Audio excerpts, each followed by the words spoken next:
चलिए बच्चों, अपना पहला करंट अफेयर्स पढ़ते हैं। India and China restore patrolling rights along the LAC in Ladakh. Ladakh में गलवान वैली के क्राइसिस के बाद पेट्रोलिंग राइट्स दोनों कंट्रीज़ ने अपने अपने रोक दिए थे। अब ये लोग दोबारा पेट्रोलिंग करेंगे, इसके पेट्रोलिंग राइट्स इनको दोबारा दिए जा रहे हैं ताकि ये लोग अपनी पेट्रोलिंग करें और अपने क्षेत्र की सुरक्षा करें। लद्दाख रीजन आज भी एक डिस्प्यूटेड रीजन है दोनों कंट्रीज़ के बीच में। लद्दाख रीजन इकलौता ऐसा रीजन है जहाँ पर चाइना और इंडिया लड़ते हैं। लद्दाख को वो तिब्बत का भाग मानता है और वो कहता है लद्दाख हमारा है, और इंडिया कहता है लद्दाख हमारा है। इस चक्कर में इन दोनों के बीच में द्वंद्व चलता रहता है और ये लड़ाई लगातार चल रही है, कई दशकों से चल रही है, अभी तक ख़त्म हुई नहीं। और चाइना की लड़ाई आसपास के हर एक नेशन के हर एक बंदे से, आसपास सबसे वो लड़ता है, उसको समझ में आता नहीं है कि मैं लड़ क्यों ना, बट वो लड़ रहा है। तो in a major diplomatic breakthrough, India and China has agreed to resume patrolling at the key friction point along the line of actual control. अब यहाँ पर क्या है, एक डिप्लोमेटिक मतलब जो अधिकारी होते हैं डिप्लोमेट्स, उनके साथ मिलकर इन्होंने एक इवेंट ब्रेक किया है जिसमें इन लोगों ने मीटिंग करके ये कहा है कि अब हम लोग जो हैं पेट्रोलिंग दोबारा स्टार्ट करेंगे। तो स्टैंड ऑफ जो हुआ था, मतलब जो आमने सामना हुआ था हम लोगों का, वो हुआ था 2020 में गलवान वैली में। वहाँ से अभी तक जो डेडलॉक लगा था वो अब ख़त्म होने की कोशिश में है। मतलब जो क्लैश हुआ उसके बाद डेडलॉक लग गया कि दोनों नेशन वहाँ पे पेट्रोलिंग नहीं करेंगे। उन चीज़ों को अब थोड़ा बहुत रेगुलेट करने की कोशिश की गई है और अब हम दोबारा अपने रिलेशन को थोड़ा आसान बनाने की कोशिश करें। चाइना और भारत के संबंध आसान इसलिए नहीं हो सकते क्योंकि चाइना जहाँ पर भी मौका मिलता है भारत के खिलाफ खड़ा दिखता है।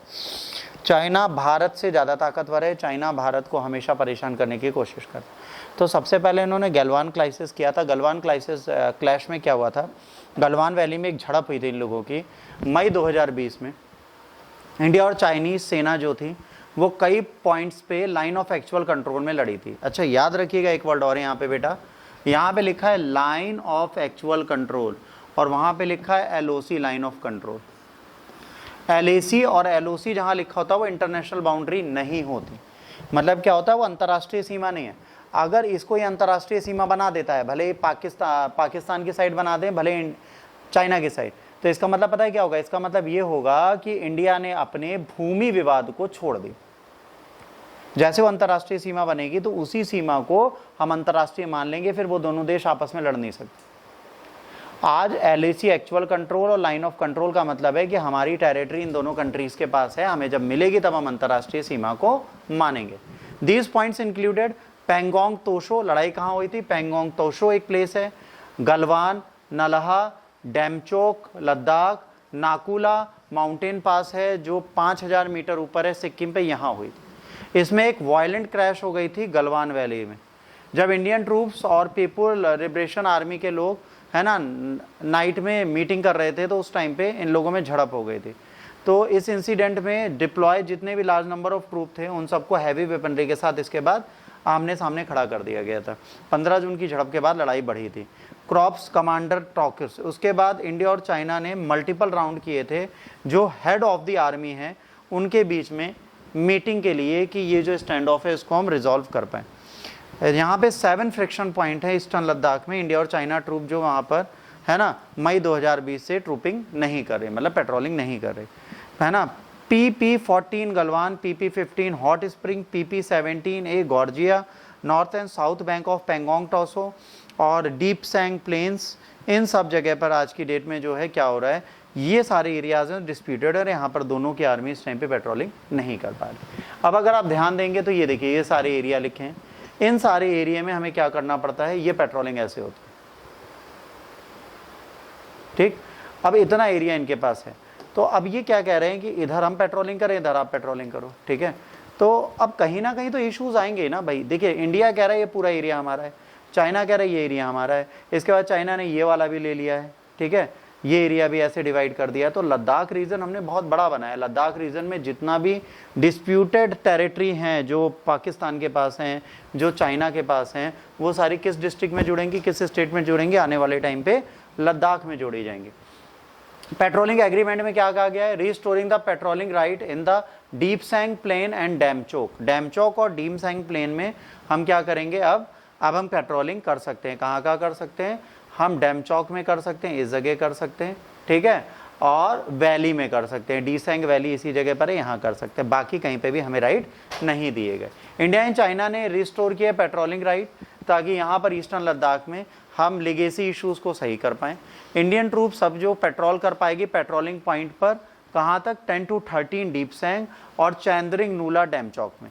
ये याद रखना 10 से 13 पॉइंट्स हैं इसके, मतलब जैसे ये एक एरिया है, यहाँ समझिएगा क्या बोल रहे हैं, ये बोल रहे हैं जैसे एरिया है, ठीक है, ये मान लीजिए हमारा टैनसोंग लेक है, तो इसमें finger 1, finger 2, finger 3, finger 4, finger 5, finger 6, finger 7 बने। अब इन्होंने कहा यहाँ तक आप पेट्रोल करिए इंडिया और यहाँ हम करेंगे। क्या कर रहा है, चाइना ने कहा कि यहाँ तक आप पेट्रोलिंग करिए, यहाँ तक हम करेंगे। फिर धीरे धीरे चाइना ने कहा रेड, अच्छा यहाँ से आगे ये और ये इन दोनों का फिक्स है, फिंगर 2 तक आपका एरिया, उसके आगे अगर आप पेट्रोलिंग कर रहे हो तो आपको क्या करना पड़ेगा, एक वाइट फ्लैग लेके चलना पड़ेगा कि दूसरी आर्मी आप पे अटैक ना कर दे। अब ये क्या करेंगे, व्हाइट फ्लैग लेके चलते हैं। तो अब चाइना क्या करता है, धीरे धीरे कहता है यहाँ तक मेरा एरिया है, तुम यहीं तक पेट्रोल करो। फिर धीरे धीरे कहता है यहाँ तक मेरा एरिया है, तुम यहीं तक पेट्रोल करो, इसके आगे हमारा है। तो ये क्या करता है, इंक्रोचमेंट करने की कोशिश करता है। तो पेट्रोलिंग कराना बहुत ज़रूरी होता है, हम इसको इग्नोर नहीं कर सकते, ठीक। अब ये क्या है, both will petrol the old points along the line of actual control. और कहा जाता है इंडिया जो है महीने में 2 बार यहाँ पर पेट्रोलिंग करेगी, एक महीने में 2 बार इसकी पेट्रोलिंग के राइट्स इसको दिए जाएंगे, ये 2 बार पेट्रोलिंग करेगी। हर पेट्रोलिंग में 14 से 15 लोग होंगे, हर एक आर्मी की जब पेट्रोलिंग होगी तो 14 से 15 आर्मी के जवान जाएंगे ताकि दोनों में लड़ाई ना हो। पेट्रोल प्रोग्राम कोऑर्डिनेशन में होंगे ताकि दोनों की डेट क्लैश ना हो और मिसअंडरस्टैंडिंग ना हो, मतलब अगर जैसे जिस डेट में हम जा रहे हैं उस डेट में वो लोग भी पेट्रोलिंग ना कर रहे हो कि हमारे बीच में क्लैशेस हो जाए। Eastern theatre and the other friction points, अब यहाँ पर क्या है, एग्रीमेंट में ये कहा गया है कि Depsang and Demchok friction point, Galwan valley and Pangong Tso जो है, ये याद रखना, गलवान वैली एंड पैंगोंग तोसो जो है, इसमें कोई पेट्रोलिंग नहीं होगी अभी, ये एरिया एज इट इज रहेगा। Discussion regarding the eastern sector, sensitive area Arunachal Pradesh के, वहाँ पर भी अभी भी टेंशन चल रही है, तो वहाँ पर भी कोई भी पेट्रोलिंग नहीं होगी। यहाँ पर करते क्या है ये लोग, जब आप अरुणाचल प्रदेश की बात करते हैं, अरुणाचल प्रदेश को ये लोग क्या मानते हैं, अरुणाचल प्रदेश को ये लोग मानते हैं दक्षिणी तिब्बत, इसको ये लोग बेटा दक्षिणी तिब्बत मानते हैं। और ये क्या कहते हैं, यहाँ पर स्टेपल वीज़ा देते हैं। जैसे आपने सुना होगा अरुणाचल प्रदेश के लोगों को स्टेपल वीज़ा मिलता है। स्टेपल वीज़ा का मतलब क्या होता है, जैसे भारतीय गणराज्य का पासपोर्ट उनके पास है, वो पासपोर्ट लेके जब जाते हैं तो वो उस पर वीज़ा नहीं लगाते, वो उसके ऊपर एक सफ़ेद कागज़ स्टेपल कर देते हैं और उस पर वीज़ा लगा देते हैं, वो लेके घूमते। अब पासपोर्ट के ओरिजिनल पन्ने पर तो स्टैंप लगे नहीं, अब जब वो वापस आते हैं तो वो स्टेपल वाला पन्ना हटा देते हैं। इससे क्या हुआ, ये क्यों करते हैं, सबसे बड़ा मजेदार है करते क्यों, इसलिए करते हैं क्योंकि अगर भारतीय गणराज्य के पासपोर्ट पे उन्होंने वीजा मारा तो इसका मतलब क्या होगा, इसका मतलब ये होगा अरुणाचल प्रदेश के नागरिक को वो भारतीय मानते हैं, क्योंकि पासपोर्ट तो हमारा है। अगर नहीं मानते तो बिना वीजा के जाने दो। बट जब अरुणाचल प्रदेश का कोई व्यक्ति जाता है तो उसे स्टेपल वीजा देते हैं, तो उसका जैसे वो सारा घूम के जाता है वापस, तो कस्टम वाले क्या करते हैं, वो स्टेपल वीजा निकाल लेते हैं। तो ये प्रूफ ही नहीं आता कि वो कभी चाइना गए। भारत इसका विरोध करता है, चाइना इसका साथ देता है, कहता है भाई हम स्टेपल वीजा देंगे जब तक कि हमारे देश में नहीं। तो ये स्टेपल वीजा वाला काम चलता है। तो अरुणाचल प्रदेश के साथ हमारी टेंशन एज इट इज है, यहाँ पर हम कुछ नहीं कर सकते। कॉन्फिडेंस बिल्डिंग में यहाँ पे ये कि अगर ये पहले से स्टार्ट होगा तो हम लोगों का ट्रस्ट बढ़ेगा, कमांडर लेवल मीटिंग बढ़ेगी, केस स्पेसिफिक टॉक्स होंगी, दोनों साइड कोशिश करेंगे कि ट्रूप्स बहुत ज़्यादा वहाँ पे ना रहें। और ये प्रोसेस ऑलरेडी प्लान्ड है कि विंटर में हम वहाँ से आर्मी थोड़ी थोड़ी कम कर देंगे ताकि हमारे एक्सपेंसेस कम हो जाए। और अब क्या है, रिकाइंडलिंग होप। अब यहाँ पर क्या है, पैक्ट रिकेंडल कर रहा है होप्स की हम रिस्टोरेशन कर दें डिप्लोमेटिक और बायलैटरल पॉलिटिक्स टाइज। अब हम चाइना के साथ फिर से क्या करें, अपने राजनयिक संबंध दोबारा सुधार लें और राजनीतिक रूप से हम अपने कार्यों को करना स्टार्ट कर दें और बायलैटरल मतलब द्विपक्षीय जो हमारे संबंध है वो सही कर लें। This agreement assumes significance since the Chinese side until a year ago showed reluctant even discuss them with it agreed to disengagement of the other friction point। अब ये कह रहे हैं कि एक साल हो चुका है, अभी हम और कोशिश कर रहे हैं कि धीरे धीरे समय के साथ अगर ये अपनी ट्रूप्स को डिसएंगेजमेंट करने की बात करते हैं तो हम अदर एरियाज में इनको परमिशन दे देंगे। डीप सैंग प्लेन है उसका सिग्निफिकेंस क्या है, डीप सैंग प्लेन जो है 30 किलोमीटर साउथ ईस्ट में है ना, कहाँ पे, दौलत बेग ओल्डीज पोस्ट के पास, काराकोरम पास पे। ये जो है मिडिस्ट है माउंटेन टेरेन का, फ्लैट सरफेस है जिसको दोनों कंट्रीज यूज कर सकती हैं मिलिट्रियों को लाने के लिए। जैसे ये पहाड़ है, ठीक, इस पहाड़ के बीच में एक रास्ता है प्लेन 30 किलोमीटर लंबा, तो यहाँ से चाइना भी जा सकते हैं, भारत भी आ सकते हैं, है ना। बोटल नेक रॉकी आउटक्रॉप है 7 किलोमीटर ईस्ट, है ना, जो कनेक्ट करता है डीप सेंग प्लेन से हम लोगों को। लोकेट कहाँ करता है? Darbuk, Seok, Daulat Beg, oldies, DSBO में। बोटल नेक है जिसको वाई जंक्शन बोलते हैं इस ट्रैक का। अगर ये ट्रैक हमारे हाथ से खो गया तो हमारा बहुत ज़्यादा लॉस हो सकता है, क्योंकि फिर हम अपने एरियाज़ में नहीं जा पाएंगे।